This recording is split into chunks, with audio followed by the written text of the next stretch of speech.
Démarrer cette conférence. Je, je vais vous présenter notre responsabilité sociétale. Donc, comme l'a dit Emmaline, je suis la responsable RSE, qualité, sécurité, environnement, pour le groupe SCC. Donc, tout ce que je vais vous présenter et bien plus encore est disponible sur notre site extranet. Donc, nous avons un rapport de performance extra-financière dans lequel vous allez pouvoir retrouver tous les éléments et plus encore de ce que je vais vous présenter. Donc, déjà, je vais vous présenter SCC. Donc, SCC, c'est le premier groupe privé informatique en Europe. Nous sommes 5000 salariés en Europe pour un chiffre d'affaires de 2,6 milliards, pardon, 3200 en France, avec un chiffre d'affaires à 1,6 milliard. Alors, SCC, c'est un groupe qui est présent en zone Asie, notamment au Vietnam, et qui a 4 filiales qui sont très importantes, chacune dans notre politique de responsabilité sociétale. Altimance, qui est un centre de services implanté à Anzin, qui a des salariés qui étaient des personnes éloignées de l'emploi, donc qui a 2 ans d'existence. Recycléa, qui est une entreprise adaptée, pardon. Oups là, ça va un peu trop vite. Donc, je vais revenir en arrière. Recycléa, qui est une entreprise adaptée qui est dédiée à la fin de vie des matériels informatiques et plutôt que de fin de vie, au recyclage, à la remise en état, à la remise en circuit, à une seconde vie des matériels informatiques. Flowline Technologies, qui est plus axée sur le cloud, et Ridby Capital, qui, elle, va parler d'économie de fonctionnalité puisqu'on ne va plus faire de la possession, mais de l'usage de l'informatique. Voilà. Là, il y a la répartition chiffre d'affaires. Autre point important, on a un secteur d'activité. On a 45% de nos clients qui sont du secteur public et 25% de grands comptes privés, avec des exigences très particulières. Alors, notre stratégie RSE, nous l'avons construite sur différentes choses. Tout d'abord, nous sommes partis de nos valeurs. Nous avons défini une raison d'être, qui est celle-ci, renforcer la performance de nos clients en facilitant leur transformation digitale. Et à partir de là, nous avons, en lien avec les normes de responsabilité sociétale, le SASB et d'autres normes qui sont énumérées dans notre livret, réaliser une analyse de matérialité. C'est-à-dire que notre RSE, elle correspond à nos enjeux, aux attentes de nos clients et elle correspond à nos points de vigilance. Donc, il est nécessaire, avant de déployer une politique RSE, de faire cet état des lieux, ce diagnostic. C'est-à-dire que je ne vais pas vous parler de biodiversité puisque notre impact, ce n'est pas là-dessus que nous aurons les plus grands leviers d'action. C'est vraiment d'identifier quel est notre profil RSE et de voir comment ensuite on va décliner cette politique. Alors, pour faire celle-ci, il est aussi intéressant d'identifier les attentes de nos parties prenantes. Et dans ces attentes, ce qui est important, c'est de voir les attentes de nos parties prenantes internes, qui sont nos collaborateurs, les instances représentatives du personnel, le comité de gouvernance, les moyens qu'on a pour justement identifier quelles sont leurs attentes, donc le CSE, l'intranet, les newsletters, le réseau social d'entreprise, chez nous c'est Yammer. Les principaux enjeux, donc, c'est la qualité de vie au travail, la non-discrimination, la formation, donc l'employabilité des collaborateurs, les salaires et les systèmes d'incitation. Les régulateurs, donc ça, c'est quelque chose qu'on ne voit pas systématiquement dans les parties prenantes. Ce sont les autorités publiques, les associations professionnelles, l'Alliance Green IT, par exemple. Ça peut être des concurrents. On va regarder par rapport à des groupes de travail qu'on va mener, sur lesquels on est amené, enfin je suis amenée à intervenir. Et le but, c'est d'avoir le respect de la législation, mais de l'anticiper. C'est-à-dire qu'aujourd'hui, on entend beaucoup parler de la loi AGEC, mais il y a beaucoup de décrets qui ne sont pas encore sortis et pour lesquels nous devons travailler en amont avec les constructeurs pour pouvoir amener des réponses pertinentes à nos clients. Alors, les influenceurs sociétaux, donc on sait qu'il y a la réglementation, mais il y a aussi nos clients qui nous demandent d'être signataires de la charte de la diversité, d'avoir différents labels. C'est d'identifier ces labels, d'identifier leur pertinence et de voir comment on peut obtenir cette reconnaissance. Est-ce qu'elle correspond à nos valeurs? Est-ce que ce qu'on a mis en œuvre, ça permet d'y répondre? Donc, c'est tout ce travail-là qui est fait à travers enquêtes, des sites Internet, des réseaux sociaux. Puisque les préoccupations, c'est prévention de la pollution, réduction de notre impact carbone, utilisation des ressources. Et puis, surtout, il y a une chose qu'on n'associe pas systématiquement à la RSE, mais qui est importante, c'est la création d'emplois. Les partenaires économiques, ce sont les clients, fournisseurs, sous-traitants, partenaires. Je n'ai pas mis les constructeurs, mais c'est également le cas. Et puis, c'est à travers leur cahier des charges, les appels d'offres, les enquêtes de satisfaction. Et là-dessus, on va être plus orienté loyauté des pratiques, respect des délais de paiement, communication transparente et respect du cadre légal. Alors, les obligations réglementaires, j'en ai cité quelques-unes, mais il y en a pléthore d'autres. Aujourd'hui, on ne peut pas se passer d'avoir un outil de veille réglementaire digne de ce nom pour pouvoir être certain de répondre à toutes les exigences. Il y a le bilan de gaz à effet de serre, il y a la loi Sapin 2, la loi Pacte, la loi AGEC, anti-gaspi, le tri des 5 flux dans le Code de l'environnement, pardon, les RGPD. Et puis, il y a des attentes qui sont un petit peu moins faciles à capter et qui ont beaucoup d'importance. C'est ce que les clients sont amenés à nous demander. Donc, ça peut être des certifications ISO, le pacte mondial de l'ONU, les achats responsables, donc des labels qui garantissent, enfin, qui vont permettre de démontrer que nous avons une démarche d'achat responsable qui est cohérente, qui est conforme aux standards. Les évaluations RSE, là aussi, c'est important. Les stratégies bas carbone et la charte de la diversité. Il faut savoir, par exemple, pour l'évaluation RSE, nous avons des clients qui nous donnent un seuil. En deçà d'une certaine note, nous n'avons pas le droit de répondre à des appels d'offres. Donc, notre démarche, elle se base pour SCC et pour les filiales de SCC, nous avons diverses certifications. Il y en a donc celles qui sont assez naturellement associées à la RSE, comme la santé, sécurité au travail, l'ISO 45000. Il y en a d'autres qui sont plus confidentielles. Celle-ci, l'ISO 22301, c'est une norme sur la continuité d'activité. Celle-ci, elle est pertinente et elle est importante dans le cadre qu'on a aujourd'hui avec toutes les cyberattaques et tout. La sécurité de l'information également, ce sont des choses qui sont plébiscitées par nos clients.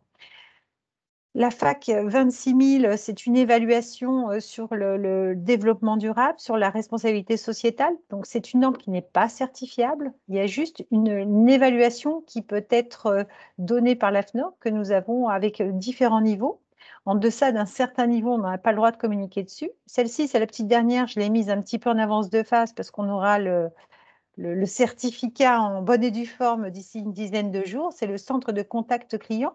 Elle est particulière parce que les centres de contact client, les centres d'appel, en fait, cette norme, elle garantit à nos clients que le collaborateur qui va travailler va être bien et va permettre ainsi de déployer une bonne expérience client. Donc, c'est vraiment intéressant en termes de RSE, cette norme-là. Toutes ces approches et tout nous ont permis d'obtenir le niveau Platinum chez Ecovadis. Ecovadis est une plateforme d'évaluation de la RSE des entreprises.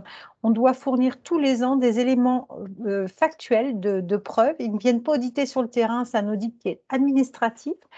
On doit justifier avec des documents, des éléments de preuve de moins de 2 ans, tous les axes de ce qu'on a déployé en termes de responsabilité sociétale. Nous sommes très fiers, je suis très fière que nous ayons obtenu ce niveau parce qu'il y a seulement 1% des entreprises de notre secteur qui ont obtenu ce niveau d'évaluation, cette notation Ecovadis. Donc, la RSE, c'est aussi les achats et on a cartographié nos achats. On travaille avec les constructeurs, avec les éditeurs, avec nos partenaires pour pouvoir identifier quels sont leurs axes RSE. Est-ce que c'est plutôt du sociétal? Est-ce qu'ils vont avoir adressé l'aspect environnemental et mettre en avant travailler et améliorer nos bonnes pratiques respectives. C'est-à-dire que dans le cadre des parties prenantes que j'annonçais tout à l'heure, aujourd'hui, on travaille ensemble, que ce soit avec les transporteurs, avec les constructeurs, pour améliorer notre impact RSE, notre démarche RSE et nos impacts carbone. Donc, on a obtenu là encore des labels, donc on est prestataire évalué.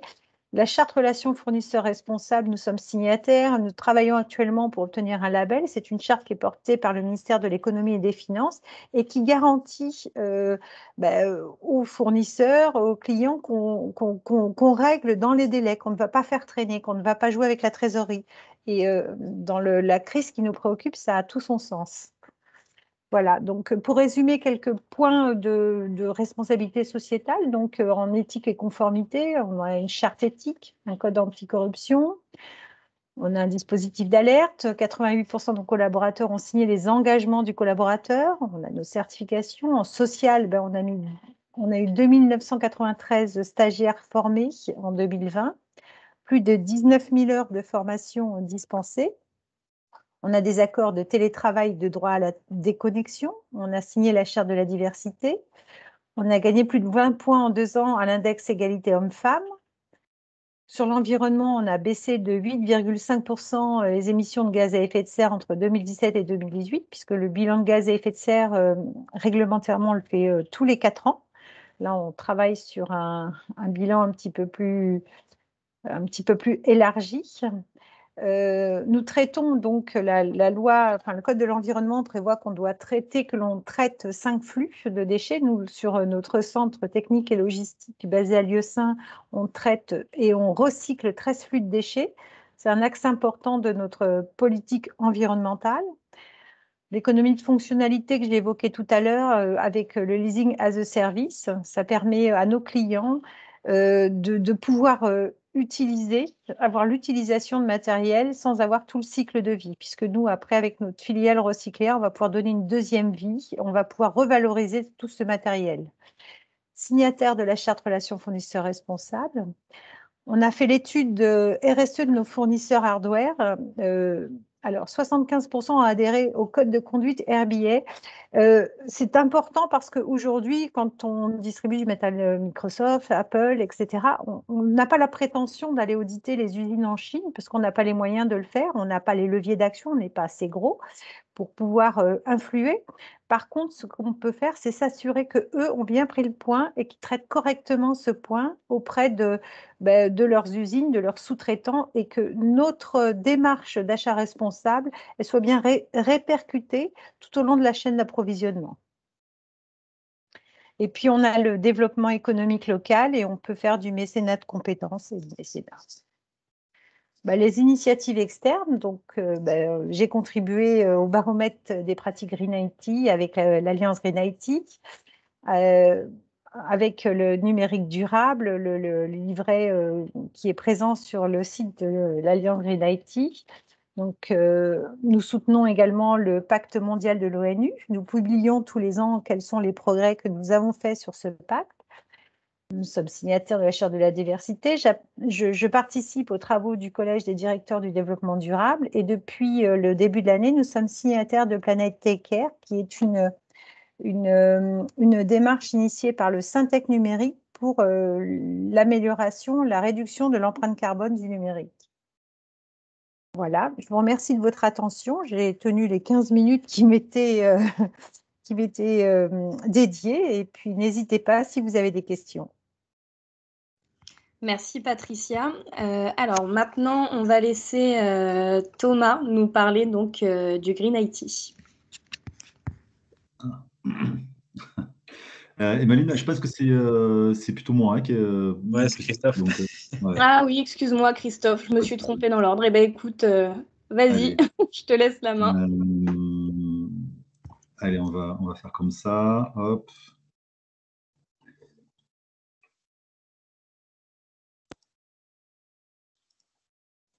Est-ce que vous voyez mon écran? Ouais. Ok, super. Oui, c'est bon.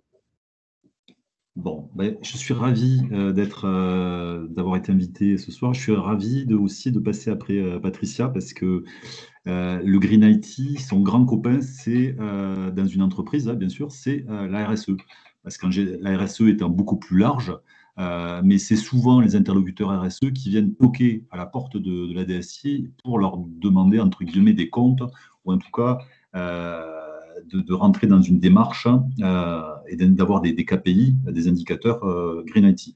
Donc ensemble, on va regarder dans les 15 prochaines minutes l'impact finalement du numérique sur l'environnement et puis définir ce que c'est que le Green IT. D'abord, je vais vous présenter Info Green Factory. Donc, Info Green Factory, c'est une start-up. On est 4 et donc nous 4, on a un peu plus d'un siècle d'expérience. On intervient au niveau pour les entreprises pour évaluer leur maturité parce que la plupart du temps, les entreprises, elles ont du mal à savoir comment commencer sur le Green IT. Donc, on leur propose, on a développé en interne une matrice de maturité qui leur permet de se jauger. Et puis après, on les accompagne sur de la formation qui est un pilier essentiel, sur le conseil et puis de l'accompagnement, on va dire, plus en termes de services. Voilà. Donc, de quoi on va parler là tout de suite? On va parler de la pollution numérique.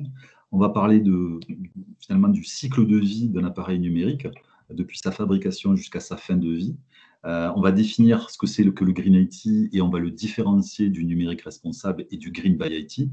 On va parler très rapidement des solutions au niveau d'entreprise parce que Thomas va en parler bien mieux que moi. Et on va parler aussi des bonnes pratiques individuelles et on conclura ensemble. Alors, la pollution numérique, si on fait un pas de recul, en fait, en France, les émissions de gaz à effet de serre, c'est 7 tonnes de CO2. Non, dans le monde, c'est 7 tonnes de CO2 par habitant. En France, c'est 11,5 tonnes. Sachant que, voilà, aujourd'hui, d'après les accords qui ont été conclus, l'objectif, c'est d'arriver à 2 tonnes. Donc, on est quand même dans des mesures assez exceptionnelles, des efforts importants à fournir. Et ce qui est effectivement le cas. Parce qu'en fait, si on regarde dans l'immobilier, il y a des normes, il y a des gros efforts qui sont faits. Dans l'automobile, on est passé à la voiture électrique, dans l'agriculture, dans les transports. Et on peut se poser la question finalement, mais dans le digital, qu'est-ce qui se passe? Est-ce que finalement on va dans ce sens-là? On va dans le sens de 11,5 tonnes vers 2 tonnes, si on regarde que les gaz à effet de serre. En fait, le digital, lui, il n'a pas tout à fait eu le message. Lui, il a plutôt eu le message inverse. Puisqu'en 2010, le numérique constituait 2,5% des gaz à effet de serre. En 2020, c'était 4%. Et puis, ce qui est prévu pour 2025, c'est que ça va constituer 8% du total des gaz à effet de serre dans le monde. Et si on continue comme ça sera 14%. En fait, on a déjà dépassé l'aéronautique. Alors, en ce moment, ce n'est pas très compliqué. Il y a un micro qui est ouvert et en fait, il y a plein de bruits parasites. Si la personne qui a ouvert son micro peut le fermer, c'est cool. En 2025, on aura dépassé l'automobile. Donc, pour le numérique, en fait, il n'y a pas de limite. Et donc, en fait, si on regarde un peu les facettes, là, on a parlé des gaz à effet de serre, c'est une facette, mais ce n'est pas la seule. Souvent, quand on parlait de numérique, on pensait c'est la consommation énergétique et les fameux data centers. Mais il n'y a pas que ça non plus. Il y a aussi l'utilisation des ressources de la planète. Et il y a aussi tout ce que ça implique en termes de toxicité et de pollution. Donc, il faut voir l'impact environnemental du numérique au moins sous ces 4 facettes. Et donc, regarder un petit peu, regarder l'ensemble du cycle de vie d'un appareil numérique. Déjà, gardons en tête que c'est d'abord la fabrication qui est la plus impactante pour la planète. Donc, s'il y a un truc à garder en tête ce soir, c'est qu'il faut prolonger la durée de vie des matériels et limiter les achats de matériel numérique. Puisque 70% de l'impact environnemental est lié à la fabrication. Après, il y a aussi les usages et la fin de vie qui sont très impactantes. Donc là, si on regarde un peu les différents impacts, en fait, la fabrication, c'est 76%, c'est sur la partie, on va dire, ressources abiotiques, évidemment, la fabrication, c'est là où on a besoin le plus de ressources. Donc, à ce moment-là, on utilise c'est 76% du total, il est sur la fabrication. Les ressources en eau, on voit bien que partout dans le monde, on a des problèmes sur l'eau. Il y a une forte pression sur l'eau aussi. Donc, la fabrication, c'est hyper impactant. Et c'est d'autant plus impactant qu'en fait, on est sur une planète effectivement avec des ressources finies. Et le numérique, c'est une ressource qui est rare, qui est en voie de disparition. Donc, et pourquoi? Parce qu'en fait, il y a des métaux qui sont en train de disparaître.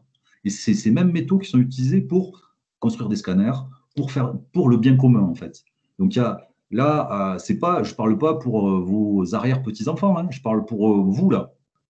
Vous êtes, pour ceux qui sont étudiants chez Euridis, là, vous allez le connaître. D'ailleurs, on voit bien, hein, il y a déjà dans le monde aujourd'hui, on voit qu'il y a plein d'usines qui sont en train d'être arrêtées parce qu'en fait, on manque de chips. Donc, on ne sait plus produire des puces électroniques. Il n'y en a pas assez pour fournir la PS5. Donc, Sony ne peut plus sortir de PS5, pour fournir Tesla, pour fournir tous nos usages numériques.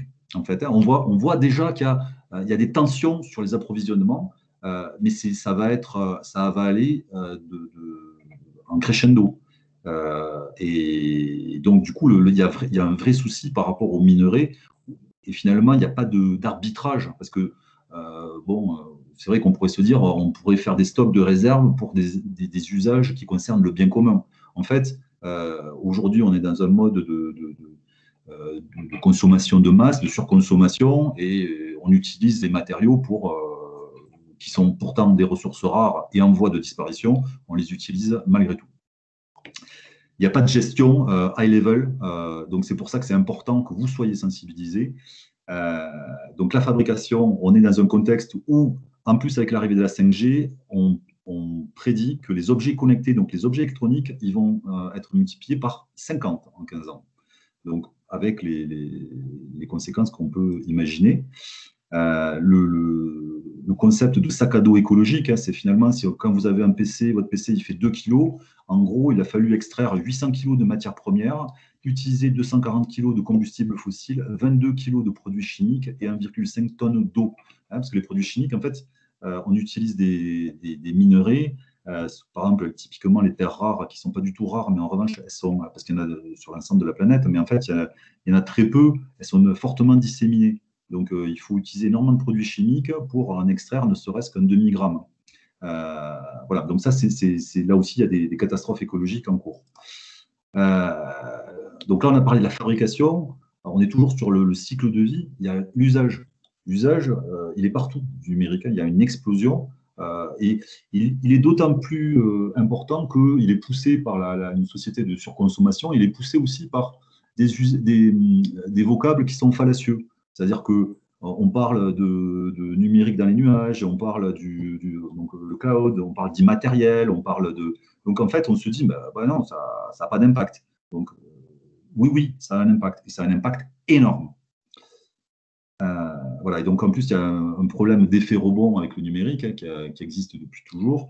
C'est-à-dire que c'est un des secteurs où l'efficacité, les gains en termes d'efficacité sont les plus importants. Donc on pourrait se dire, finalement, c'est bon, le numérique pourrait limiter son impact, puisque on gagne en efficacité. Il y avait la fameuse loi de Moore qui permet tous les 18 mois d'augmenter, de faire x2 sur la capacité de traitement de l'information. Mais en fait, cette loi de Moore, elle implique au contraire une surutilisation, une surconsommation, puisqu'on l'intègre dans les usages et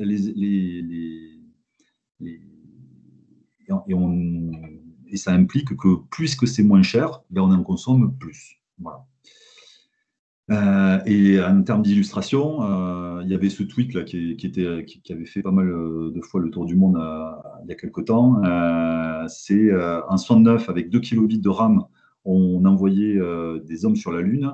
En 2017, avec 1,5 gigabits de RAM, on fait juste tourner un pauvre logiciel comme Slack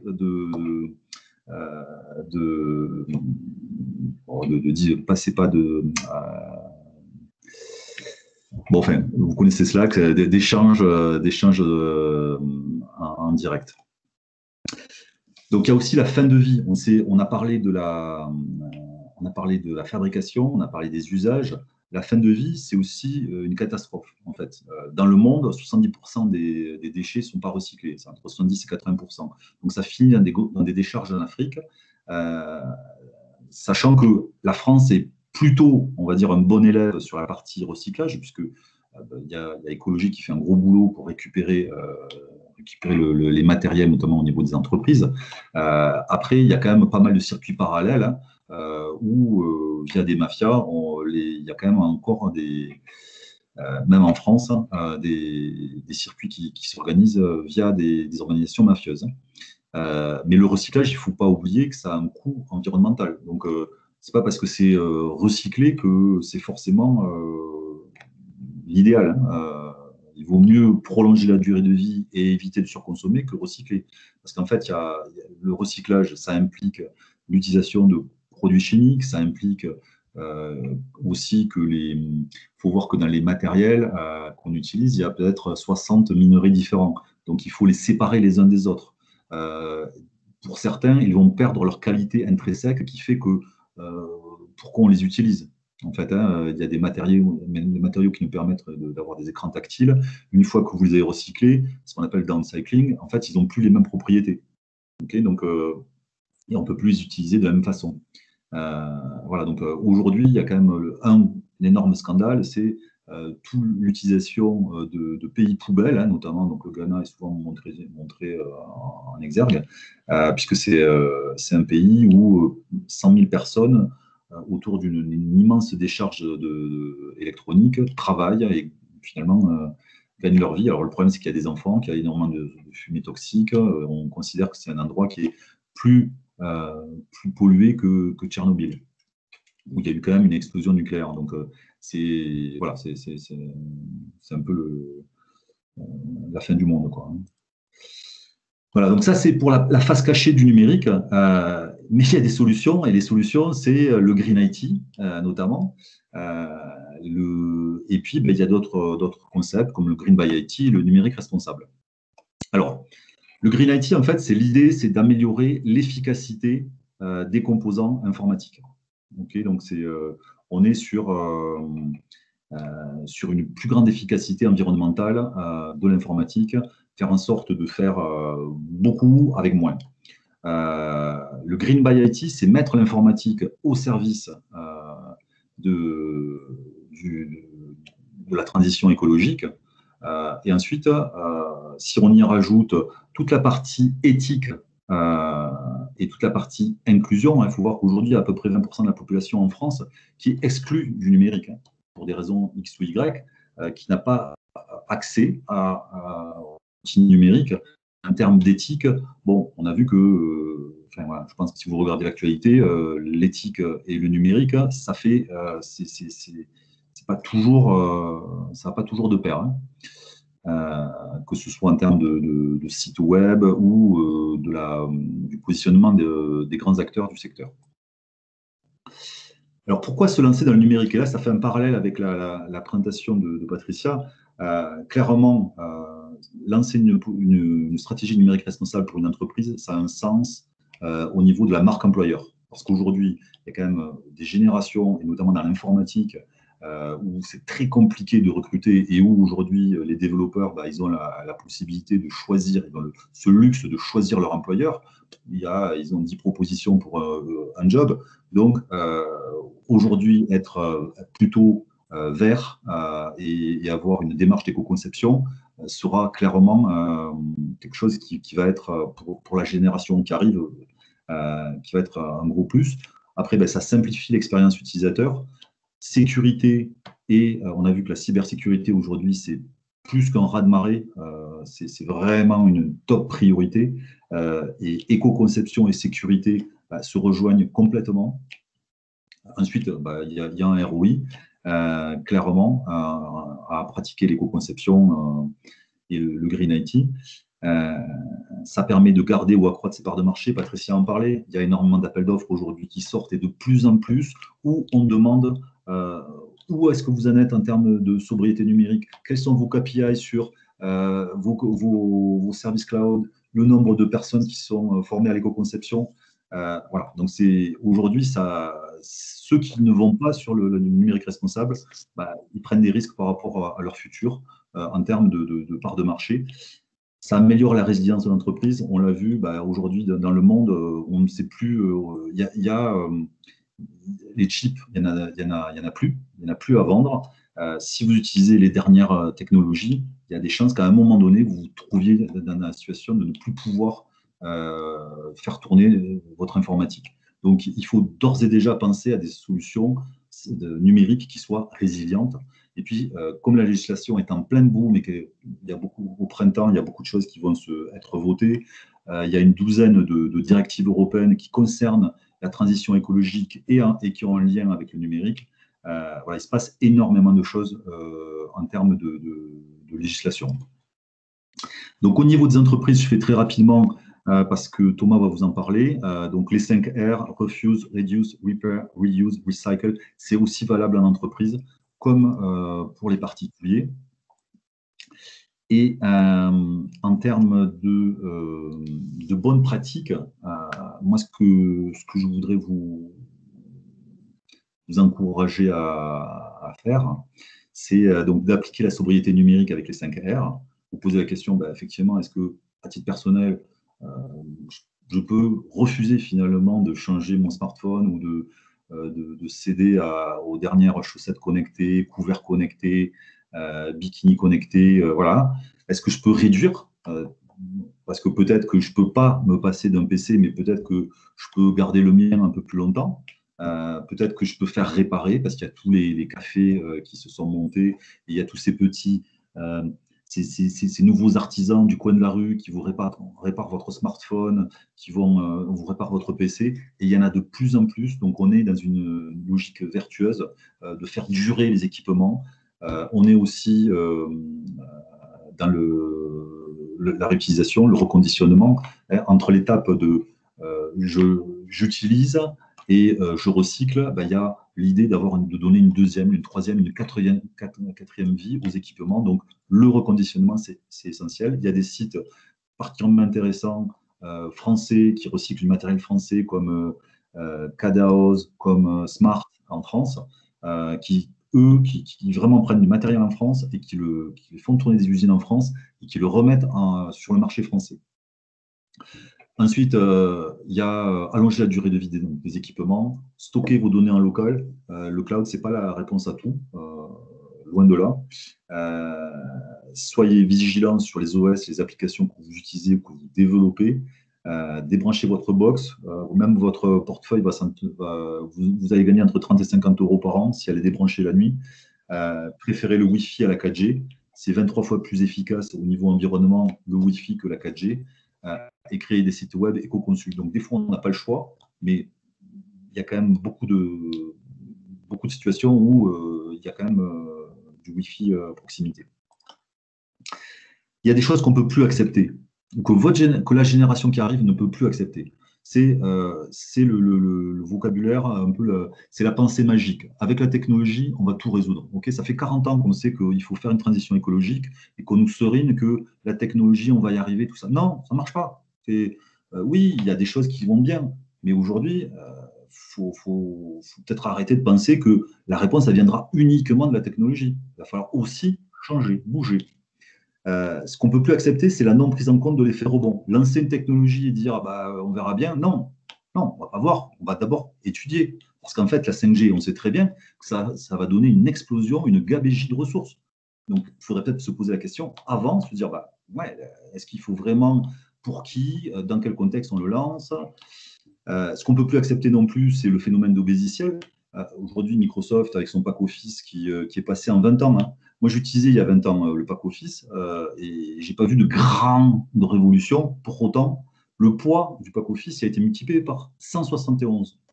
En 15 ans, les pages des sites web ont été multipliées par plus de 100. Donc, c'est le poids d'une page web. Et en général, ce qu'on constate, c'est que sur un logiciel, 60% des fonctionnalités qui sont développées ne sont jamais utilisées. Donc ça, c'est difficilement acceptable. Continuer ou souscrire à ça, ce n'est pas forcément une bonne idée.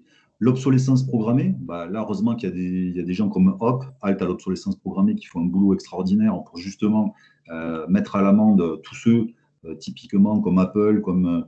enfin bon, voilà, pour n'en citer, mais il y en a un paquet qui aujourd'hui ont joué l'obsolescence programmée pour être dans cette logique de surconsommation et finalement faire en sorte que leurs produits durent un minimum de temps et qu'ils puissent en vendre un max. Et puis voilà, on peut plus accepter toutes les boîtes qui transigent avec le bien commun. Voilà, donc pour conclure, sans vous, rien ne se fera, clairement. Il y a plein de verrous à faire sauter. C'est important que vous soyez persuadé que vous faites partie de la solution. On ne peut pas empêcher les ténèbres, mais on peut allumer une lampe. Et si vous pensez que vous êtes trop petit, pour faire une différence, essayez de dormir avec un moustique. OK ? Donc, je pense que vous avez un rôle à jouer pour pousser ce type d'idées, se dire, inspiré par l'exemple. Et après, si vous voulez un peu plus de documentation, voilà, je vous ai mis un certain nombre de sites.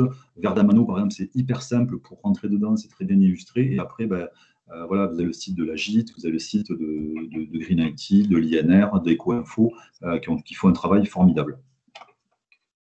Voilà, je reste à disposition pour les questions tout à l'heure. Merci Christophe, et on passe du coup à Thomas pour la troisième partie qui va plutôt porter donc sur les bonnes pratiques.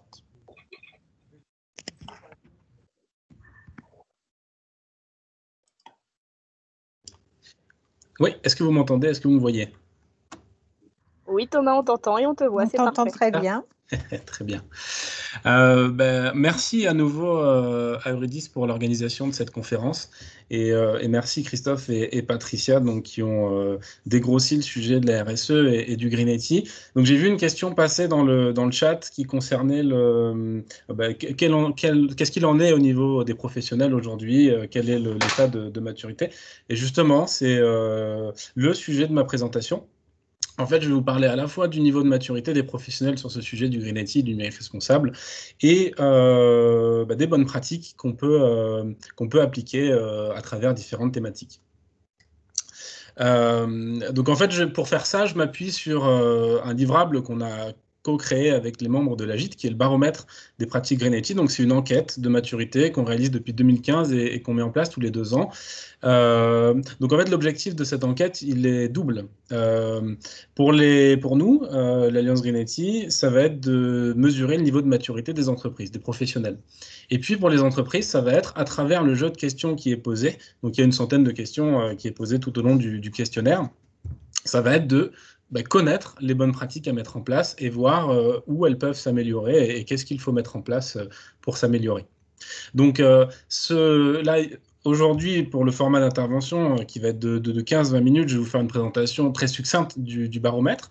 Mais par contre, il est disponible sur notre site internet. Vous pouvez télécharger le rapport complet avec toutes les bonnes pratiques, une infographie un peu plus succincte, plus imagée.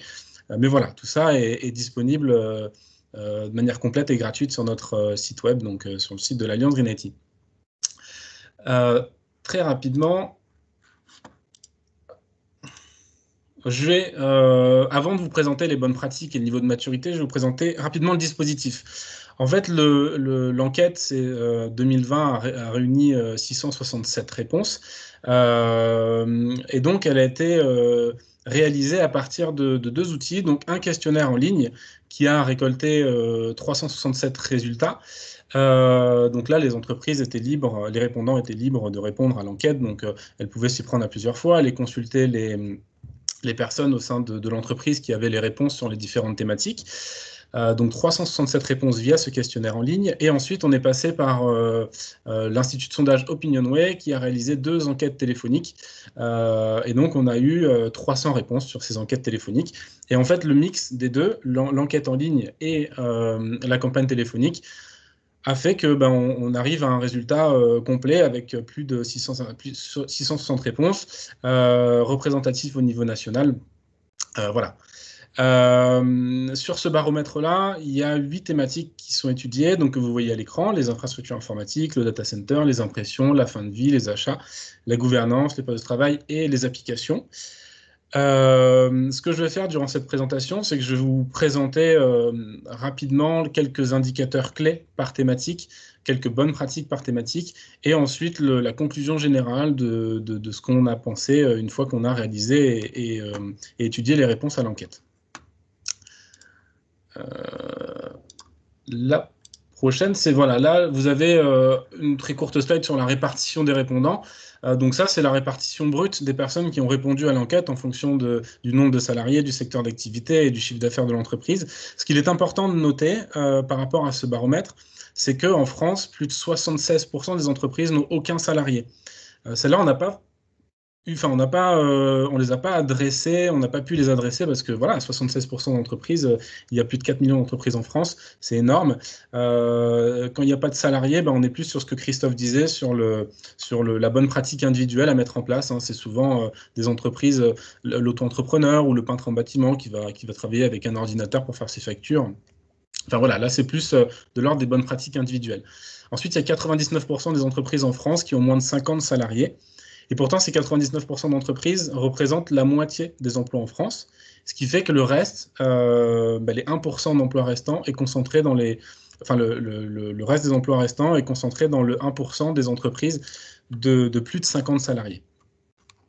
Voilà, ce qu'il est important de noter par rapport à cette représentativité-là, c'est qu'une fois qu'on a eu les résultats, on a redressé ces résultats pour les rendre représentatifs au niveau national, tant en termes de chiffre d'affaires, de secteur d'activité et de nombre de salariés dans l'entreprise.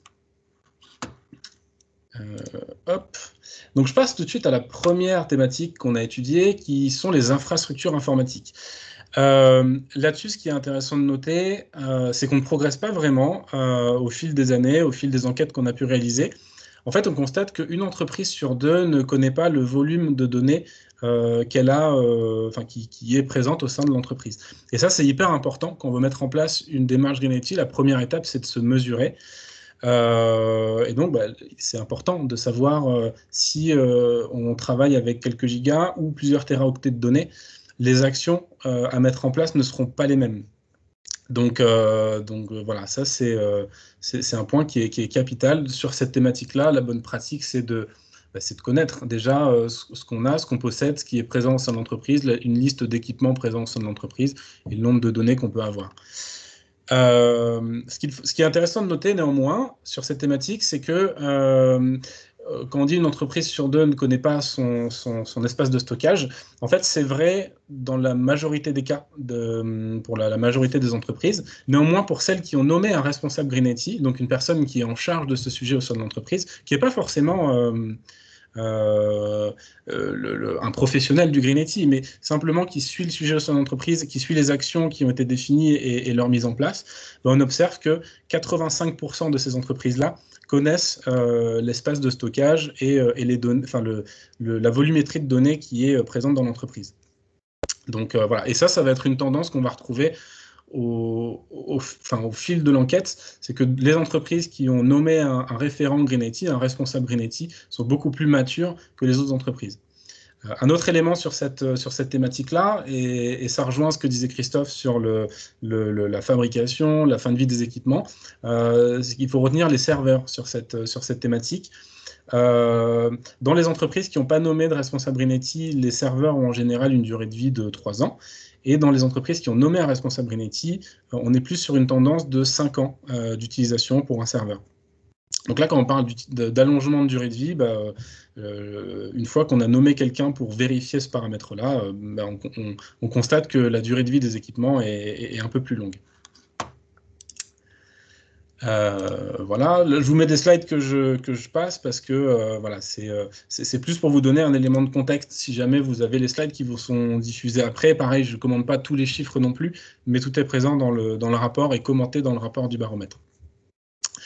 Sur la partie data center, donc le data center, très clairement, c'est l'endroit où on stocke les données. Donc d'après notre enquête, ce qui ressort, c'est que 9 entreprises sur 10 disposent d'un espace dédié pour leurs serveurs. Et voilà, elles ont un endroit où mettre leurs serveurs. Et parmi ces entreprises-là, 6 entreprises sur 10 ont des salles dédiées avec des dispositifs de contrôle. Donc que ce soit des contrôles en termes de température, d'électricité, de redondance. Voilà. En général, ce qui est important de noter, c'est que les entreprises qui disposent d'une grande salle informatique ont une maturité Greenity qui est généralement plus forte que les autres. Et un autre chiffre qui est mis en avant sur ce slide, c'est la mise en œuvre des bonnes pratiques de l'European Code of Conduct. En fait, ça, c'est un référentiel qui a été créé par la Commission européenne en 2008, qui référence une liste de bonnes pratiques applicables au secteur du data center. Donc, par exemple, ça peut être, est-ce que vous connaissez la puissance installée de votre data center, la superficie des salles informatiques, le confinement des flux d'air en allée chaude, en allée froide? Est-ce que vous faites de la récupération de chaleur? Voilà, donc c'est un référentiel qui a été créé en 2008, qui est reconnu par les acteurs du data center aujourd'hui en France, et sur lequel ces acteurs s'appuient pour mettre en place des bonnes pratiques. Donc on voit un chiffre de 20% des entreprises qui connaissent et qui appliquent les bonnes pratiques de ce référentiel. C'est néanmoins à nuancer, parce que ce référentiel, il a été créé en 2008, les bonnes pratiques existaient déjà avant, ce qui fait qu'on a des entreprises qui appliquaient sûrement les bonnes pratiques sans forcément connaître le référentiel et qui continuent de le faire encore aujourd'hui sans forcément connaître et appliquer les bonnes pratiques listées dans le référentiel. Voilà. Ensuite, on passe à la thématique impression. Donc là, globalement, cette thématique, c'est le sujet qui est avec un niveau de maturité le plus élevé au sein des entreprises. Donc on fait attention au papier qu'on imprime, aux consommables que l'on achète. On a recours à des imprimantes partagées. Aujourd'hui, c'est fini, ou quasiment, enfin c'est très peu développé, les entreprises où chaque collaborateur a son imprimante individuelle au coin de son bureau. On est plus sur des imprimantes partagées. Donc là-dessus, il y a eu une très forte montée en maturité, une très forte sensibilisation qui a été faite, et donc les collaborateurs de l'entreprise sont relativement concernés par cette thématique-là. La nuance qu'on peut apporter à ça néanmoins, c'est que sur les précédentes enquêtes, les précédents baromètres qu'on avait réalisés, on avait demandé est-ce que vous mettez en place les bonnes pratiques sur ce poste impression?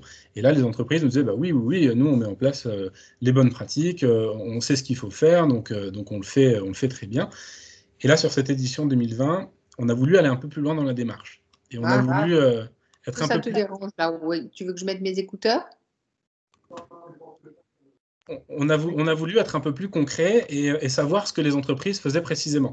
Et donc, quand on va dans le détail, on demande aux entreprises un peu la même chose qu'on demandait avant, avec un niveau de détail plus élevé. Est-ce que, par exemple, vous paramétrez vos imprimantes et vos copieurs pour avoir un mode brouillon par défaut? Ah ben, je ne sais pas. Est-ce que vous paramétrez les copieurs pour faire des impressions recto-verso automatiquement? Ah ben, ça, je ne sais pas. Est-ce que vous paramétrez les copieurs pour faire du noir et blanc? Ah ben, je ne sais pas. Etc., etc. Donc, on voit que malgré la volonté de bien faire, quand on rentre un peu plus dans le détail, il y a quelquefois des lacunes, et c'est tout le sujet du Green IT, du numérique responsable, c'est que c'est une démarche qui n'est pas simple, qui demande des efforts, de la mesure, et donc il faut prendre le temps de se mesurer et de voir ce qu'on fait et ce qui est fait exactement. Enfin, ce qui est à noter sur cette thématique, c'est que le plus haut niveau de maturité, on l'observe au sein des administrations publiques, qui pourtant sont les administrations publiques, c'est le type d'organisation qui imprime le plus. Mais ils ont un gros niveau de maturité là-dessus. Et on l'observe aussi chez les grandes entreprises. Alors, on ne sait pas exactement pourquoi. On n'a pas posé la question de pourquoi est-ce que vous avez un niveau de maturité plus élevé que les autres. Néanmoins, on suppose que c'est parce que dans ces entreprises, dans les administrations publiques, dans les grandes entreprises, on a les services généraux qui sont là pour comptabiliser, comptabiliser les consommables qui sont utilisés dans l'entreprise, et donc que ça joue un rôle dans ce niveau de maturité. Donc là, au niveau de cette thématique-là, les bonnes pratiques, c'est de faire attention à ce qu'on imprime. Là-dessus, on est tous d'accord, et les collaborateurs en entreprise le savent. Ça, c'est la bonne pratique qui est la plus largement répandue. Mais surtout, paramétrer les équipements par défaut pour que si jamais un collaborateur choisit d'imprimer quelque chose en couleur ou sur une page simple, sans recto verso, voilà, en fait, c'est lui-même qui ait l'action de le faire et que ce ne soit pas décidé automatiquement par l'imprimante. Voilà pour cette thématique. Ensuite, on a la partie fin de vie. Donc là, pareil, c'est le parallèle avec ce que Christophe disait sur la fin de vie des équipements. C'est une thématique qui reste décevante. Pourquoi elle reste décevante? Parce que c'est la thématique où on a le plus fort niveau de réglementation en France. On a une réglementation qui est très complète, très étoffée sur cette thématique de la fin de vie des équipements. Néanmoins, aujourd'hui, on constate que 14% des entreprises seulement tiennent un registre des déchets, alors que c'est une obligation de tenir un registre des déchets, de savoir exactement quels déchets sont produits dans l'entreprise, à quel moment, et ce qu'on en fait. 22% des entreprises déclarent connaître parfaitement la réglementation sur les D3E, et 6% de plus déclarent la connaître approximativement. Ce qui fait qu'on a tout le reste, plus de 70% des entreprises qui ne connaissent pas la réglementation ou qui la connaissent très peu, et pourtant elles vivent très bien avec ça, alors que c'est une réglementation qui est établie et qui est obligatoire. Sous le même aspect, seulement 20% des entreprises connaissent la quantité de D3E qu'elles produisent par an. Voilà. Et 8% des entreprises ont recours à un dispositif de collecte gratuit des D3E. Donc ça, c'est un dispositif qui est mis en place par les éco-organismes.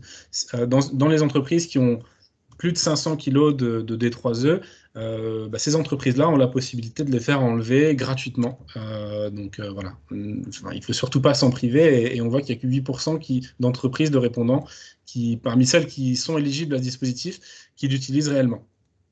Donc voilà, c'est pour ça que c'est assez décevant. On distingue sur cette thématique de la fin de vie deux sous-thématiques. En fait, la fin de vie des équipements, donc la fin de vie intervient quand on ne peut plus du tout utiliser l'équipement, quand l'équipement est inutilisable, et donc là il va se transformer en déchet, et la fin d'usage. Et la fin d'usage est différente de la fin de vie, parce que la fin d'usage concerne les équipements pour lesquels le service, l'équipement dans la fonction dans laquelle il a été acheté par l'entreprise n'a plus d'usage. Donc ça ne sert plus pour le service qu'il a acheté et qu'il utilise, mais par contre ça peut servir pour d'autres services, ça peut être vendu. L'équipement est encore utilisable en tant que tel. Donc c'est possible de donner une seconde vie, comme le disait Patricia, comme le disait Christophe, à cet équipement. Et c'est dans une démarche numérique responsable, dans une démarche Green IT, c'est ce qui est préconisé. Donc là, quelques bonnes pratiques sur cette thématique de la fin de vie. Donc déjà, prendre acte et appliquer la réglementation existante, qui est très complète. Allonger la durée de vie des équipements, donc en ayant recours aux dons, au marché de l'occasion, à la réutilisation des équipements. Voilà, favoriser le réemploi au sein de l'entreprise ou à l'extérieur. Et s'assurer du bon traitement de ces D3E. Là aussi, ce qui est important de noter et que peu d'entreprises savent, c'est qu'un émetteur de D3E est responsable de son traitement jusqu'à la fin du cycle de traitement de ce déchet. Et la fin du cycle, c'est le recyclage, c'est la transformation du déchet en tout petits grains de métaux qui va permettre de réutiliser ces grains de métaux et de produire autre chose. Donc l'entreprise est responsable de son appareil arrivé en fin de vie jusqu'à la fin de ce processus. Voilà. Et donc, pour que l'entreprise soit certaine d'arriver à la fin de ce processus en respectant la réglementation, elle peut demander à la personne qui reprend ses équipements un bordereau de suivi, donc à la fin du traitement, un bordereau de suivi pour savoir ce qu'il a été fait exactement des équipements qui ont été donnés. Donc voilà, effectivement, c'est le fait de demander ça et de suivre ça, c'est du travail en plus pour la personne qui va le faire. Si l'entreprise veut totalement se décharger de cette tâche-là, elle peut faire appel à un éco-organisme. Donc les éco-organismes, c'est des entreprises publiques qui ont été créées par l'État pour s'assurer de la bonne gestion des D3E et des équipements arrivés en fin de vie. Donc si l'entreprise veut décharger complètement sa responsabilité là-dessus, elle transmet les déchets à un éco-organisme, et dans ce cas-là, l'éco-organisme fera son travail et s'assurera que l'équipement est traité jusqu'à la fin de vie. Et jusqu'à la phase finale de revalorisation en énergie ou en matière. Voilà. Ensuite, on a la thématique des achats responsables. Donc là, sur cette thématique-là, ce qu'on voit, c'est qu'on a un réintérêt par rapport aux précédentes éditions sur les écolabels. Donc on a de plus en plus d'entreprises qui ont recours au label pour les achats d'équipements. On a des entreprises aussi qui ont davantage recours à la location de matériel. Donc ça, c'est une très bonne chose. Hein. Du coup, un matériel qu'on va avoir on n'est pas obligé d'acheter un matériel pour bénéficier de son utilisation. Si c'est quelque chose dont on va se servir très peu sur une période de temps donnée, on peut très bien louer son matériel. Et on parlait tout à l'heure de l'économie de fonctionnalité. C'est sur ce créneau-là, l'économie de fonctionnalité, c'est sur la location de matériel notamment. Voilà. Ensuite, on a seulement... Alors, ce qui est décevant et ce qui me permet de rebondir aussi avec la thématique de la fin de vie, on a 28% des entreprises qui déclarent acheter du matériel d'occasion. On considère que c'est encore trop peu. Là où les entreprises, quand on leur pose la question sur le fait de réemployer et de donner ou de revendre leurs équipements, nous disent « Ah oui, nous, c'est un sujet qui nous intéresse », on considère que 28% des entreprises seulement sont prêtes à acheter des équipements d'occasion.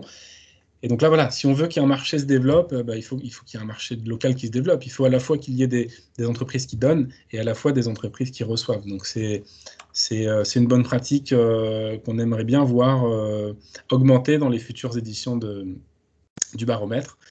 Et un dernier point, vous l'avez ici sur le poids des critères environnementaux dans les appels d'offres. Et là, c'est particulièrement un sujet qui vous concerne, qui vous correspond, puisque voilà, vous recevez des appels d'offres auxquels vous répondez. En fait, le poids des critères environnementaux dans les appels d'offres, il est très important. Si jamais dans les appels d'offres, vous voyez des critères environnementaux qui sont mis en avant, vous ne pouvez pas, dans la plupart des cas, vous dire en fait, on s'en passera, on répondra sans se préoccuper de ces critères environnementaux. Parce que, en fait, une fois que l'entreprise a pris conscience de son impact, a pris conscience des bonnes pratiques et des actions qu'il était possible de faire, et que c'est intégré dans les appels d'offres, du coup, en général, il y a le poids de ce critère-là dans la réponse est prépondérant, tout simplement. Une autre thématique qu'on a étudiée, et j'en parlais tout à l'heure, c'est la gouvernance. Donc là, la gouvernance, ça joue sur plusieurs niveaux. On voit qu'une entreprise sur 5 a nommé un responsable Green IT. Donc, comme je vous disais tout à l'heure, le responsable qui est nommé, ce n'est pas forcément un expert. C'est voilà, une personne qui va suivre le sujet et qui va suivre les actions qui vont être mises en place. Et par contre, ce qu'on voit au fil de l'eau, ce qu'on constate dans le niveau de maturité des professionnels, c'est que les entreprises qui ont nommé un responsable Green IT sont en général beaucoup plus matures que les autres. Et si cette personne-là, plus cette personne-là a un niveau élevé dans la hiérarchie, et plus on est certain que les actions vont être appliquées, et donc plus l'entreprise va devenir mature sur ces sujets. Donc les bonnes pratiques sur cette thématique de gouvernance, c'est à la fois de sensibiliser les collaborateurs au geste du Green IT, donc ce qui est fait pour 60% des personnes, et puis, et surtout, de nommer une personne responsable de ce sujet et qui va le suivre concrètement. Voilà. Ensuite, une des dernières thématiques que je voulais évoquer avec vous, c'est les postes de travail. Donc là, ça va être très rapide. On voit que la durée de vie des PC, des petits matériels augmente en général dans les entreprises. Voilà, il y a une tendance à l'augmentation, à l'allongement de la durée de vie. Aujourd'hui, on voit que peu d'entreprises mesurent la consommation de leur micro informatique. Mais après tout, c'est pas une. Comme vous l'a expliqué Christophe tout à l'heure et Patricia, les impacts sont beaucoup plus focalisés sur la fabrication des équipements et sur la fin de vie des équipements. Donc sur la phase d'utilisation, de consommation énergétique, on a beaucoup moins d'impact. Donc bien sûr, dans une démarche Green IT complète, il faut s'intéresser à ce sujet, mais c'est pas là où se situe le plus gros des impacts. Donc là, on voit que en ce moment, en tout cas, ça n'intéresse pas spécialement les entreprises de mesurer la consommation énergétique. Et dernière thématique, donc sur les services numériques, on voit que seulement 34% des entreprises déclarent mettre en œuvre des bonnes pratiques en termes d'éco-conception de services numériques. Donc ça nous chagrine un peu parce qu'on a réalisé des livres blancs sur le sujet et il y a beaucoup d'acteurs qui se sont mobilisés sur le sujet. Néanmoins, si on... Je n'ai pas mis le slide suivant. Néanmoins, si on se réfère à la première enquête qu'on avait établie en 2015, on était à 12% d'entreprises qui mettaient en place les bonnes pratiques d'éco-conception. Donc on est passé de 12% à 34%. Il y a quand même une maturité de plus en plus importante sur le sujet. Dernier point sur cette thématique, et c'est le point le plus crucial, ça concerne, en fait on parle d'éco-conception, ça concerne aussi surtout l'accessibilité, la frugalité et la simplicité d'utilisation. Aujourd'hui, les services numériques qu'on crée, qu'on met à disposition, doivent rester simples. On ne doit pas être dans une optique comme on voit actuellement avec la 5G, avec l'intelligence artificielle, avec les objets connectés, de se dire oui, on peut faire plus, on peut faire beaucoup avec le numérique nous permet de faire de grandes choses. Néanmoins, est-ce que c'est vers là qu'on veut aller? L'idée, c'est vraiment de garder le numérique comme un outil et puis de l'utiliser au mieux, voilà, en restant simple. Le numérique doit répondre à un besoin précis et ne doit pas forcément nous créer de nouveaux besoins. Et voilà, c'est l'équilibre qu'on doit trouver entre ce qui est fait actuellement et ce qu'on devrait faire pour être dans une optique totalement vertueuse de Green IT et de numérique responsable. Dernier point un exemple sur cette thématique des services numériques, c'est un acteur de l'énergie qui a fait appel à ses clients pour relever eux-mêmes le chiffre qui est indiqué sur leur compteur. En fait, l'entreprise, pour faire ça, avait mis en place un site internet, une plateforme qui était hyper détaillée avec tout un ensemble de chiffres de consommation, voilà, hyper complète, où les utilisateurs pouvaient se connecter, pouvaient indiquer le relevé de leur compteur. Seulement, ça marchait pour la plupart des utilisateurs qui étaient aguerris avec l'outil numérique. Seulement, Madame Michu, qui n'est pas aguerrie avec cet outil, qui ne sait pas comment l'utiliser, a beaucoup de mal avec cette plateforme. Madame Michu, pareil, qui est dans la Creuse, où on n'a pas une accessibilité numérique aussi poussée que ce qu'on a, par exemple, qu'on peut avoir en région parisienne. La page qu'il était nécessaire de charger pour rentrer cette donnée du compteur pouvait mettre plusieurs minutes à charger. Et donc, en fait, ce cumul d'une personne qui n'est pas forcément aguerrie avec l'outil et puis d'un réseau qui n'est pas forcément performant pour afficher une page complexe faisait que la personne, l'utilisatrice abandonnait, ou l'utilisateur ou l'utilisatrice abandonnait le processus, et donc c'était contre-productif. Et donc cette entreprise d'énergie a vu ça arriver et s'est dit on va faire plus simple. En fait, on va juste envoyer un texto aux utilisateurs en disant voilà, répondez à ce SMS en indiquant votre relevé, le relevé de votre compteur. Et voilà. Et on voit que ce service-là, qui est beaucoup plus simple, beaucoup plus frugal, a été beaucoup mieux utilisé, beaucoup mieux compris et a produit de bien meilleurs résultats. Voilà, j'en ai fini. La conclusion qu'on peut tirer de cette enquête et des bonnes pratiques qui sont mises en place dans les entreprises, c'est que, alors, effectivement, d'année en année, on progresse. On voit qu'aujourd'hui, il y a de plus en plus d'entreprises qui sont sensibilisées sur le sujet. Il y a de beaucoup plus d'entreprises qui ont une volonté de faire beaucoup mieux. Néanmoins, la recommandation qu'on a, c'est de nommer un responsable Green IT, un responsable numérique responsable au sein de l'entreprise. Pour l'État, pour les régulateurs, c'est de créer vraiment une filière de formation dédiée à ce sujet du Green IT, parce que c'est un sujet qui est complexe, et donc, plus on aura des personnes qui seront formées, sensibilisées sur ce sujet et bien formées sur ce sujet, et mieux on y arrivera. Voilà. Et en dernier, je vous présente très rapidement l'Alliance Green IT. Donc, l'Alliance Green IT à laquelle je fais partie en tant que permanent à mi-temps. L'Alliance Green IT aussi, dont font partie Christophe et Patricia. Donc, on est une association loi 1901 qui a été créée en 2011. L'idée derrière la création de l'association, ça a été d'identifier et de partager les bonnes pratiques en termes de numérique responsable. Donc, pour ça, on produit régulièrement des livrables comme le baromètre que je viens de vous présenter, des enquêtes, des vidéos, des livres blancs. Et on ne le fait pas seul, puisque le sujet a énormément pris ces dernières années. On est accompagné par tout un ensemble de partenaires, aussi bien en France qu'à l'étranger, qu'en Europe. Néanmoins, ce qu'il est intéressant de constater, c'est que en France, on est très mature sur ce sujet-là, contrairement à nos voisins européens.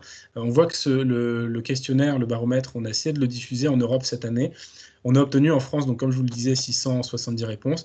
Et en étendant aux autres acteurs européens, on a obtenu 10-12 réponses par pays. Donc, voilà, en France, on a la capacité d'aller vers une filière d'excellence sur le numérique responsable. Donc, autant le faire, on est sur la bonne voie.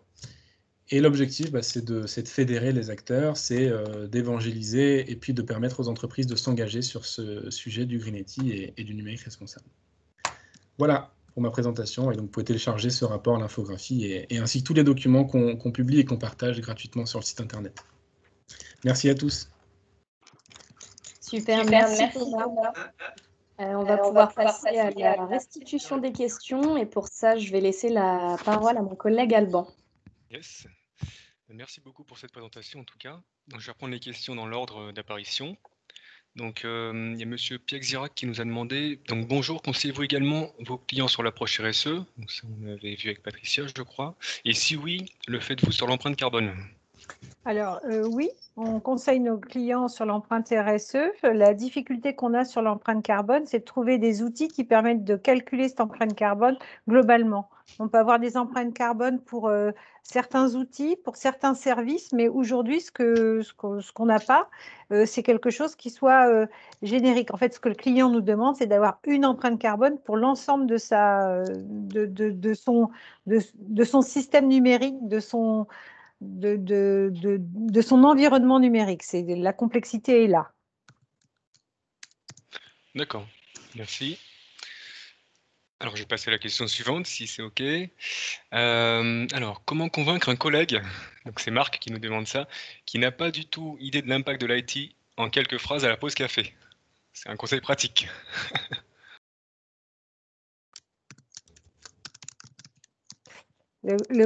Sur le Green IT, je laisse mes collègues répondre. Thomas, je n'ai pas tellement de...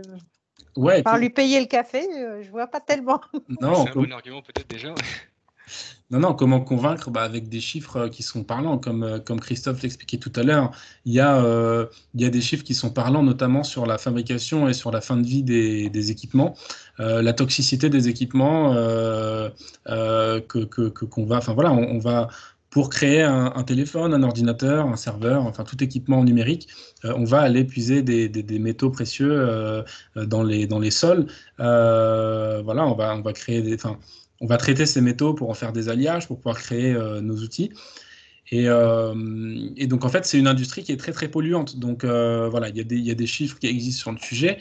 Et le fait de se dire que on considère nos équipements numériques comme des biens de consommation remplaçables et qu'on voit qu'on remplace nos téléphones tous les 1, tous les 2 ans, qu'on est toujours à la recherche de la nouveauté, des nouveaux équipements. C'est quelque chose qui est parlant, du coup, en regard des chiffres qui sont présentés. Pareil pour la fin de vie des équipements.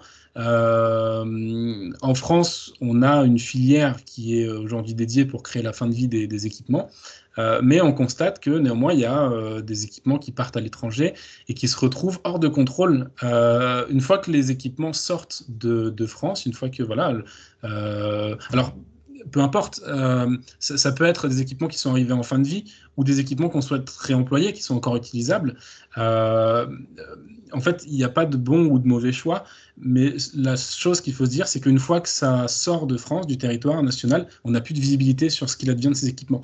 Et après, on observe notamment sur le territoire africain des décharges à ciel ouvert d'équipements informatiques.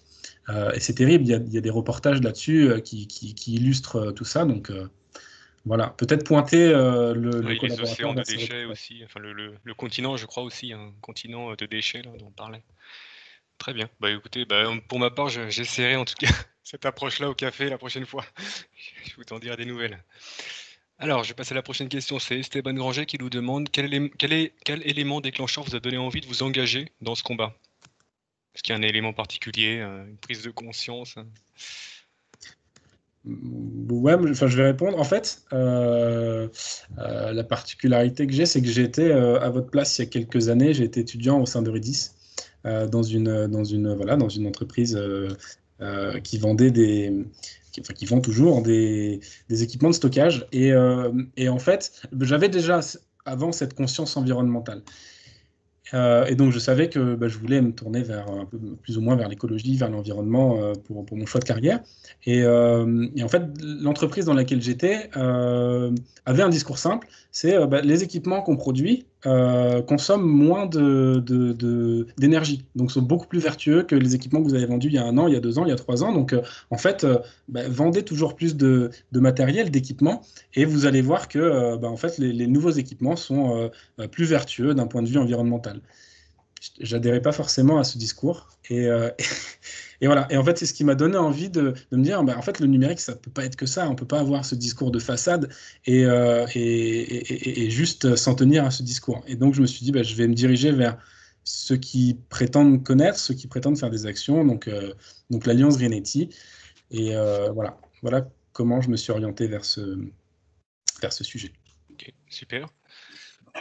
Moi, je peux juste Alban, moi, j'ai passé une vingtaine d'années dans le secteur de l'informatique et sans forcément me poser beaucoup de questions sur l'impact environnemental. Et en ayant pris une claque écologique, je me suis dit, qu'est-ce que je vais faire des 20 prochaines années professionnelles? Je me suis dit, finalement, est-ce que ça ne vaudrait pas la peine de rester dans l'informatique, mais justement de se questionner?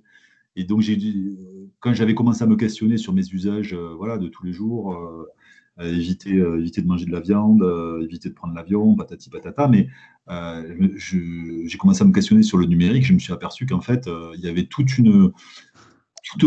énormément de discours qui sont vraiment hyper trompeurs sur le numérique. Ce que disait Thomas là par rapport à la consommation, en fait, on ne voit que la consommation énergétique, mais ça, c'est vraiment prendre par le plus petit bout de la lorgnette possible. Non, c'est vraiment, c'est pas le bon bout pour pour convaincre sur la nécessité de questionner l'ensemble de nos usages et l'ensemble de notre consommation. C'est pas l'énergie qu'il faut considérer. C'est l'impact au total. Voilà, donc moi j'ai pris ma claque et puis je me suis dit je vais essayer de donner un sens, de m'aligner, et puis ne trouvant pas de société qui était dans cet alignement-là, j'ai décidé de créer ma propre société. Ok, super. D'ailleurs, je reprends la question juste avant aussi. Donc peut-être à la pause café, on peut aussi conseiller du coup le documentaire là, que tu nous as mis dans les commentaires pour ceux qui ne l'avaient pas vu. Donc Welcome to Sodom, c'est ça, pour les déchets électroniques. Donc à la limite, envoyer un lien comme ça à notre collègue pour qu'ils aient des images en plus des chiffres. Ouais.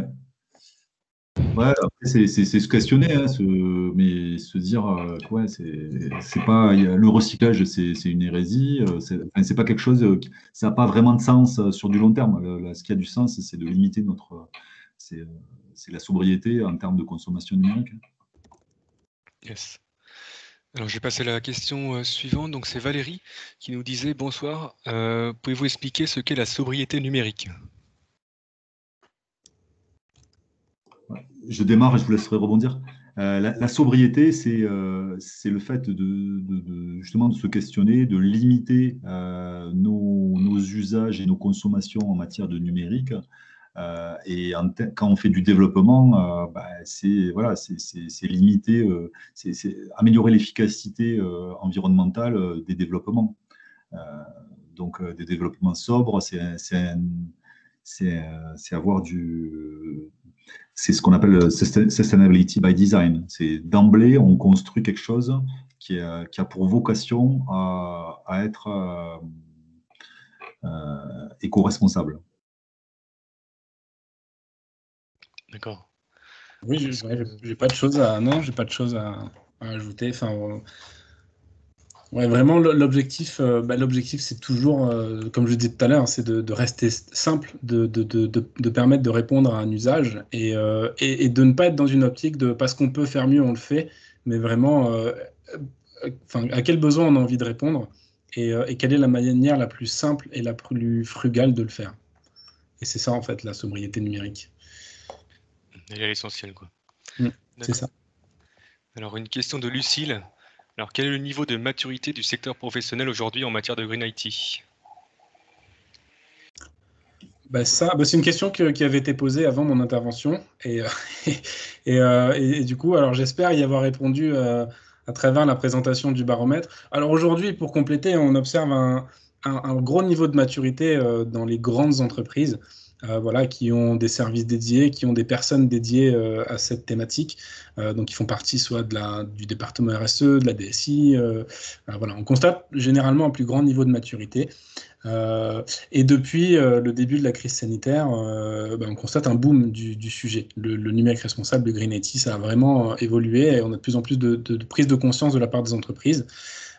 Christophe en parlait tout à l'heure. Il y a actuellement en cours l'initiative Planète Tech Care, ou c'est Patricia qui en parlait, je crois. Oui, ouais, c'est Patricia. L'initiative Planète Tech Care qui regroupe d'un côté les organisations comme la nôtre qui travaillons sur le sujet du Green IT et de l'autre des entreprises qui souhaitent se former. C'est un collectif qui a été créé en octobre 2020, donc il y a quelques mois, et ça regroupe aujourd'hui plus de 300 signataires, 300 et quelques signataires, donc preuve que les entreprises ont la volonté d'aller de l'avant. Ouais, nous, ce qu'on constate, c'est qu'il y a sur les appels d'offres aujourd'hui, il y a de plus en plus justement de clauses de sobriété numérique ou numérique responsable. Donc, les entreprises, elles veulent soit mesurer, soit elles demandent à leurs fournisseurs de montrer patte blanche sur un certain nombre d'indicateurs. Donc, il y a des sociétés parmi les fournisseurs qui l'ont compris, d'autres qui ne l'ont pas compris et qui vont avoir, Patricia en parlait, elle disait, aujourd'hui, il y a clairement des marchés qui nous sont autorisés parce qu'on a la bonne note. Donc, aujourd'hui, il y a deux grands acteurs, il y a Airbus et Bouygues qui sont vraiment très pushy et qui amènent leurs fournisseurs à d'autres niveaux de maturité. On le voit après, il y a aussi d'autres grands comptes qui sont très présents. Nous, on bosse par exemple avec Aegis. Aegis, la DSI est rattachée à la direction du développement durable, qui elle-même est rattachée à la direction générale. Donc, évidemment, ces personnes, c'est implicite. La DSI cherche vraiment à être efficient en termes environnementaux.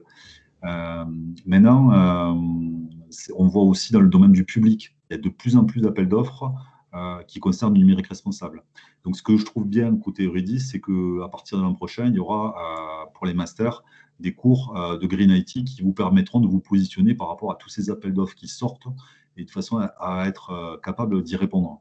Parce que la présentation de Thomas, elle montre bien que les sujets sur le Green IT sont hyper variés.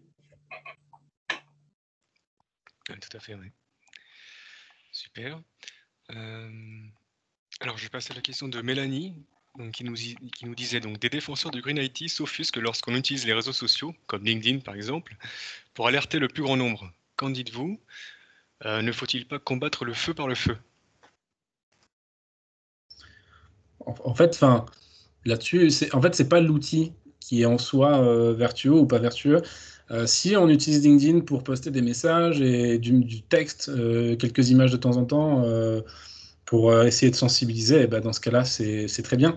Maintenant, si on utilise LinkedIn pour poster une vidéo toutes les 2 minutes, c'est là qu'on a un usage qui est un peu moins vertueux. Donc, c'est pas tant l'outil qui est impactant, c'est l'utilisation qu'on en a. On en revient à la sobriété, en fait. Oui, on revient à la sobriété. Moi, je n'ai pas de débat sur l'utilisation des réseaux. Enfin, au contraire, allons là où nos cibles sont, allons là où les personnes qu'on souhaite sensibiliser sont. Et a priori, Si on va enfin, l'objectif, c'est d'aller vers des moyens, vers des médias où nos cibles ne nous attendent pas. Donc, si c'est les réseaux sociaux, allons vers les réseaux sociaux et voilà. Enfin, pour moi, non, il n'y a pas de défenseur du Green Ethic qui soit anti-réseaux sociaux. De toute façon, on pourra pas aller contre l'avancée technologique, contre l'avancée des usages, des modes de consommation. Donc l'idée, c'est de faire avec et puis de s'en emparer et de faire avec ce qu'on a. Ok, super. Je passe à la question de Lucas, qui nous demande s'il y a des slots de postes imposés dans les grandes entreprises pour défendre ce sujet. Je crois qu'on avait déjà parlé de ça tout à l'heure, en fin de présentation. Des slots de poste, c'est-à-dire? Toi, Par tu exemple, le responsable Greenity, c'est ça Ouais, je pense par exemple qu'il voulait peut-être dire comme pour les RGPD. Je sais qu'il y a un responsable maintenant dans les entreprises. Ouais, il y a des Green IT managers qui sont en train de se. C'est une préconisation côté Agit et la plupart des personnes qui sont dans le secteur préconisent effectivement qu'il y ait quelqu'un qui soit en responsabilité.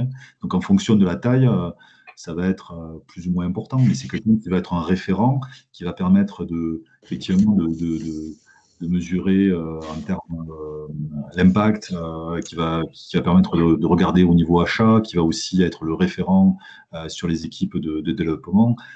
Voilà, il peut aller aussi assez profondément dans les détails. Donc, mais c'est un ambassadeur des bonnes pratiques pour l'entreprise. C'est ça, c'est des postes qui se développent, oui. Après, c'est pas imposé réglementairement parlant, du coup. C'est imposé par les entreprises qui le souhaitent, mais au niveau de la réglementation, il n'y a rien qui impose de nommer un responsable Green IT. Par contre, ce qui est imposé, c'est par exemple pour la thématique de la fin de vie, c'est de respecter la réglementation existante sur la fin de vie des équipements. Peu importe qui le fait dans l'entreprise, mais il faut Non, puis il y a la traçabilité. On doit justifier aussi de la fin de vie. On doit pouvoir produire les bordereaux de suivi de déchets et montrer justement le suivi qu'on en a fait.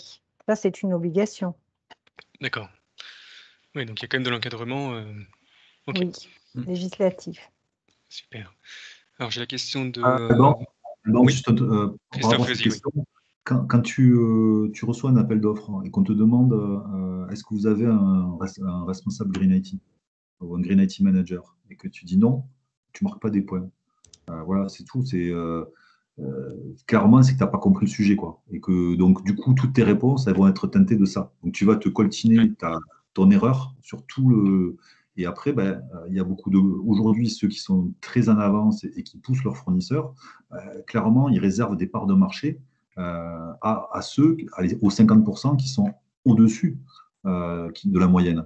Donc, pour se faire dégager, il n'y a pas mieux que d'afficher non, je n'ai pas de responsable Green IT. Oui. D'où l'importance du coup, ça va être très intéressant qu'on ait des cours du coup l'année prochaine pour toute une nouvelle génération d'ingénieurs qui pourra au moins être sensibilisée à ce sujet-là.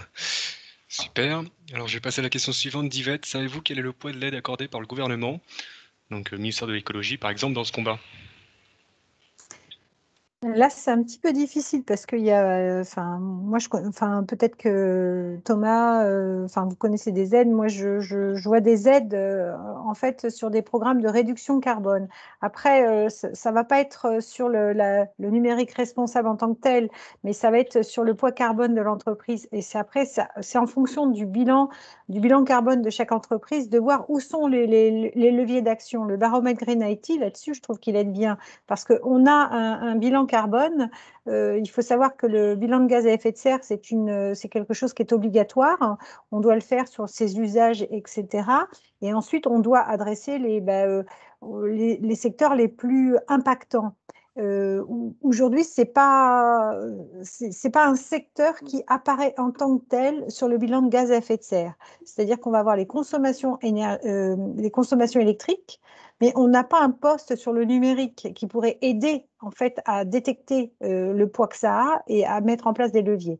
Pour revenir à la question, l'ADEME a des programmes qui sont ACT, ACT, pour Action Carbon Transition, pour aider à la décarbonation et qui va donner des subventions mais c'est à l'entreprise de déterminer sur quel axe elle va travailler, parce que ça peut être sur les transports, sur la mobilité interne, ça peut être sur d'autres choses. D'accord. Sinon, ouais, par rapport à l'ADEME, elle finance en ce moment et jusqu'à fin 2022 des projets en lien avec l'éco-conception. Donc, il y a des gros budgets, des budgets intéressants sur toute la partie identification du sujet plus lancement du projet, puisque en fait, ils financent sur l'initialisation du projet, ils financent jusqu'à 25 000 euros et 50% Donc, l'identification du sujet, ça veut dire que soit on lance un nouveau logiciel et on voudrait faire du sustainability ou de l'éco-design d'emblée, ou bien, et donc ça c'est sur l'identification, et ensuite quand on lance le projet, l'ADEME est prêt à mettre jusqu'à 50 000 euros et 50% du budget. Après, il y a des gros sujets de R&D qui s'appellent Perfecto. Donc en ce moment, et au-delà de l'ADEME, il y a aussi tout ce qui est formation, hein, ce qu'on appelle les OPCO. Aujourd'hui, tout ce qui a un lien plus de près ou de loin sur l'éco-conception, c'est financé sans aucun problème. Donc aujourd'hui, clairement, la plupart des acteurs, ils sont, ou ceux qui sont en avance, ils sont sur ces sujets-là et ils ont déjà monté leur projet et on les accompagne. On n'est pas les seuls, hein, on fait partie de ceux qui accompagnent. Il y a tout un écosystème dans le numérique responsable. Aujourd'hui, il y a une vingtaine de boîtes qui sont très agissantes et très impliquées et qui accompagnent les acteurs qui ont envie de se bouger, quoi. Ok. Alors merci en tout cas, on est 19h30 là passé. Donc est-ce que vous avez le temps pour une dernière question, à la limite, de Stéphane? Oui. Ouais. Alors une question un peu sur le sens. Alors, si les entreprises sont plus matures grâce à la RSE et donc elles nomment un responsable, ou est-ce qu'elles deviennent plus matures grâce au responsable? J'ai pas su répondre quand je l'ai lu, cette question. C'est un peu, est-ce que c'est la poule qui fait l'œuf ou l'œuf qui fait la poule? Je ne sais pas répondre à cette question. Je pense que ça va dépendre des entreprises, ça va dépendre un petit peu des directions des SI, ça va dépendre des métiers.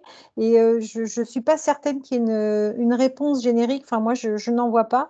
Peut-être que mes collègues en voient une, mais moi, je n'en vois pas. Je ne vois pas de question générique et je ne sais pas répondre à ça. J'en vois pas non plus. Je pense que chaque entreprise est différente et qu'elle a une manière d'adresser le sujet différente. Néanmoins, ce qu'on peut constater, c'est qu'en général, dans les entreprises, il y a toujours une personne ou deux personnes, trois personnes qui vont s'impliquer, qui vont être intéressées par ce sujet et qui vont faire monter les autres collaborateurs en compétences. Après, voilà, comme on le disait tout à l'heure, comme c'est pas un sujet qui est où il y a une obligation réglementaire forte, et même sur la partie obligation réglementaire, il n'y a pas de sanction forte C'est actuellement. surtout ça, oui. C'est dommage, ce qui fait que les entreprises n'ont pas forcément l'obligation de nommer quelqu'un. Et donc, d'après ce que je vois, c'est plutôt des personnes individuelles qui vont qui vont prendre le sujet dans l'entreprise et qui vont faire monter les autres en compétences. Ouais, je suis complètement en accord avec ce que vous venez de dire. C'est souvent du bottom-up, mais souvent, quand on arrive au up, là, les sponsors qui s'aperçoivent qu'ils ont des enjeux environnementaux et que pour eux, tout à coup, ils sont regardés de près, ils se disent, finalement, ça fait 2-3 ans que tu prêches dans le désert. Maintenant, on va peut-être on est OK, on avance avec ton projet et c'est une bonne idée. Et nous, on est souvent sollicité par la RSE ou par la DSI, l'un ou l'autre, quoi. D'accord. On avait Dalila aussi dans les commentaires qui disait que le responsable HSE, environnement, pouvait aussi assurer le rôle de référent Green IT. Donc vous êtes d'accord? Ouais. Oui. Super. Est-ce que vous avez le temps pour quelques questions ou est-ce qu'on s'arrête là et puis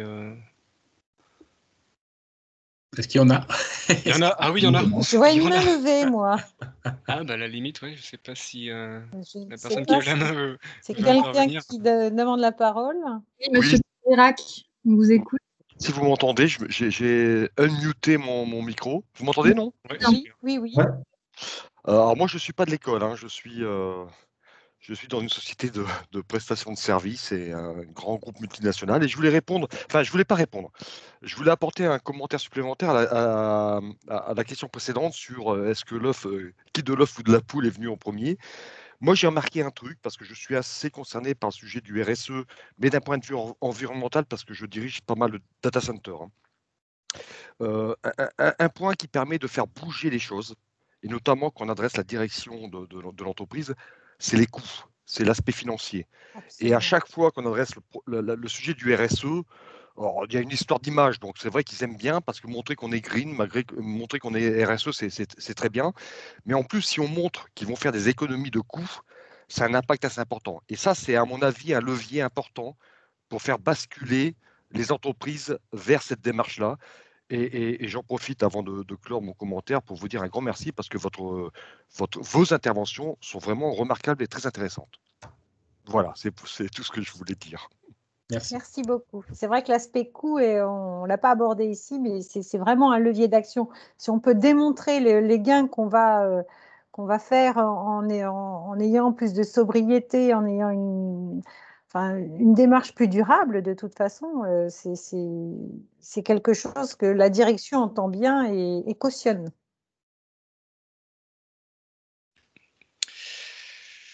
Ben, super, ben, on va peut-être s'arrêter, je pense, sur cette intervention, parce que bon, la plupart des gens commencent à partir. Je pense que c'est l'heure de manger pour beaucoup. Peut-être, Emmaline, tu conclus Bah oui, je voulais déjà dire merci à tous les participants qui ont été là du début à la fin. Dire merci aussi à Patricia, Thomas et Christophe pour le partage de leurs connaissances.